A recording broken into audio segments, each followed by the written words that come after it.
চলমান কোটা আন্দোলনে পুঁজিবাজারে বড় কোনো প্রভাব পড়বে না বলে মনে করছেন বাজার সংশ্লিষ্টরা। তারা বলছেন অফিস কার্যক্রম চলছে যথা নিয়মে, পণ্য পরিবহনেও সংকট নেই। তবে আন্দোলন দীর্ঘমেয়াদী হলে সেটির প্রভাব পড়তে পারে। বিস্তারিত দেখুন প্রতিবেদনে।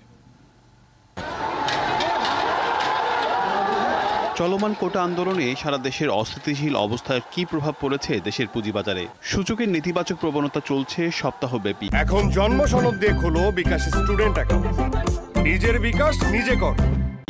চলতি সপ্তাহে স্থিতিশীল অবস্থার মধ্য দিয়ে 2-1 পয়েন্ট বেড়ে কমে লেনদেন শেষ হচ্ছে। এমন পরিস্থিতির জন্য কেউ কেউ কোটা আন্দোলনকে দায়ী করলে বাজার সংশ্লিষ্টরা বলছেন ভিন্ন কথা। অনেকে বলে তাই যে এই আন্দোলনের জন্য হয়তো বাজার পড়তেছে। আমার কাছে মনে হয় না যে সেটা সঠিক কথা। আমার কাছে মনে হয় না যে আমাদের বাজারে লিকুইডিটি সেই অর্থে কোনো অভাব আছে, এবং তার সাথে যে ছোটোখাটো যে সমস্যাগুলো আছে সেটা কোনো প্রভাব ফেলে আমাদের বাজারে। বিশ্লেষকরা বলছেন তালিকাভুক্ত কোনো প্রতিষ্ঠানের কার্যক্রমের বাধা নেই। রাতের বেলা পণ্য আনা নেওয়া সচল থাকা সহ অফিস আদালত খোলা রাখতেও কোনো বেগ পেতে হচ্ছে না। ফলে পুঁজিবাজারের নেতিবাচক প্রভাব পড়ার কোনো কারণ নেই। আমাদের যে লিস্টেড কোম্পানিগুলো তাদের যে প্রোডাক্টিভিটি ওটা তো কোনোভাবেই আপনার হচ্ছে না, লাইক হরতাল বা অবরোধ যেহেতু হচ্ছে না, 1 নাম্বার। 2 নাম্বার হচ্ছে, এবং এই আন্দোলনটা যদি আপনি দেখেন মোস্ট অফ দ্য টাইম দেখবেন যে দিনের বেলা হচ্ছে। সো সন্ধ্যার পরে কিন্তু এটা থাকছে না, সুতরাং সাপ্লাই সাইডটা আমাদের কোনো হ্যাম্পার হচ্ছে না।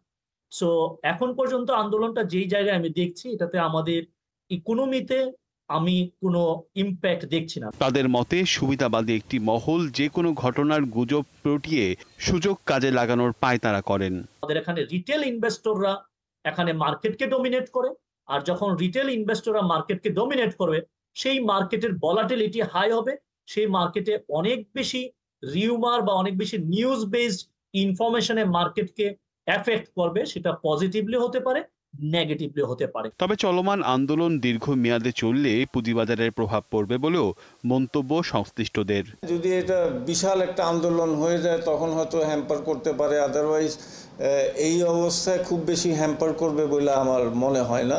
রিয়াজ সেজান, ৭১, ঢাকা।